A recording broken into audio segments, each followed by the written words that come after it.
Welcome to This Is My Architecture. Today, my guest is Nicolas Bill from Nexenir. Welcome, Nicolas. Thanks for having me. Nicolas, what are you doing at Nexenir? Nexenir is a digital company of the KAMAX group. And KAMAX is one of the world's leading manufacturers of high-strength fasteners and other code-forming products. Okay, cool. So is that one of the products? Yeah, that's one of the products that I've brought for you. Essentially, we are holding the world together, especially in the automotive space. So if you have ever driven in a car, it's very likely that you have already used one of our products. Okay, cool. So tell me a little bit about your architecture. What problem are you going to tackle with that?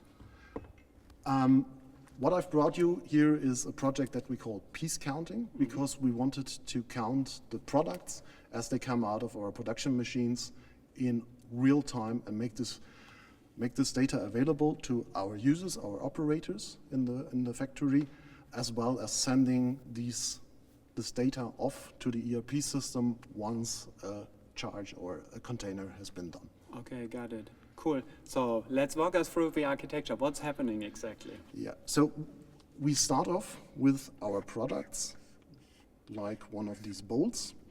And what we did, we attached sensors to our production machines.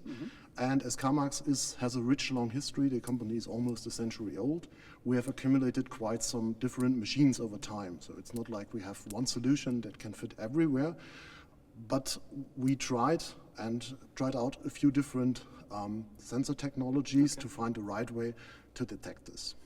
Okay. So what happens now when a bolt hits the sensor? What we do, we have a light grid.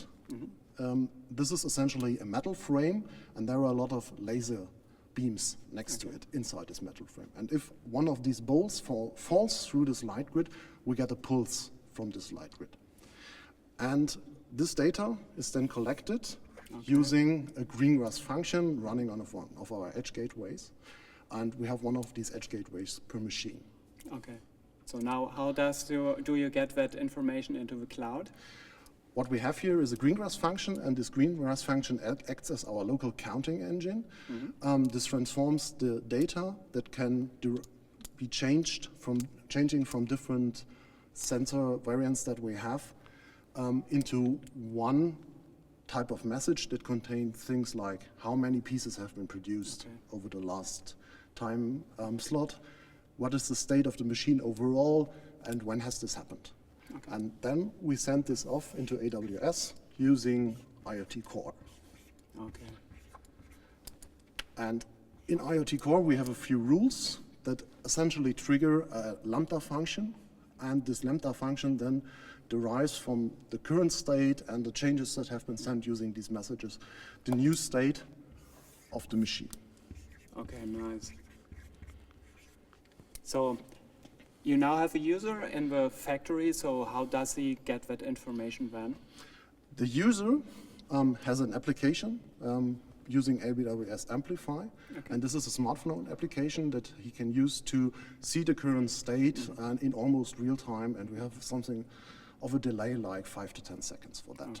And this is something that runs on every smartphone or tablet that is available on the shop floor.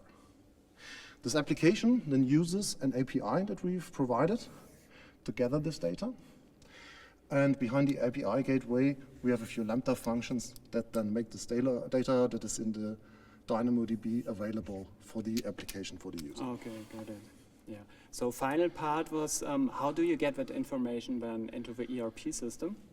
The application itself does not only have a display functionality, it also has the possibility to report. For example, a container that has been filled in the process. And it is then sent to the ERP system using another part of this API, which translated into an SQS queue, which is later sent to the ERP system. Okay, cool. Yeah, very interesting. So tell me, from idea to production, how much time did you actually need it? I think we need to split that into parts. The first was the research, what kind of sensors do we have. That took something like 9 months because we had to try out different technologies like image recognition or other parts that did not work for us. once we had an idea how to build this, this was a project of something like 5 months from the start until we had something running in the real world production, which is really lightning fast for the manufacturing industry. Okay, amazing, great. So what kind of benefits did you see when you implemented that solution? Of course, the first thing is for the operators and the users who can now report something that they have produced in almost real time to the ERP system instead of having to go over a very long manual process. And the other thing that we have is now we can really have points to hook into to provide other use cases like predictions, how long it is going to take to finish the current production order, or what to do next once these parts have been produced. That's usually not the end of the production chain. Okay, so you already have some more ideas what you can do in the future. So actually, what's next on your roadmap? Of course, we're rolling this currently out into the whole KAMAX organization worldwide. And then we want to go further into this predictive topic, how to predict when something is ready for the next part. And we're currently building a smart factory platform. So this is something where we can react to and, for example, call a forklift once a certain container has been filled to take it to the next production step. Cool. Okay, Nicholas. Thanks for your insights and thanks for being my guest. You're welcome. And thanks for watching This Is My Architecture.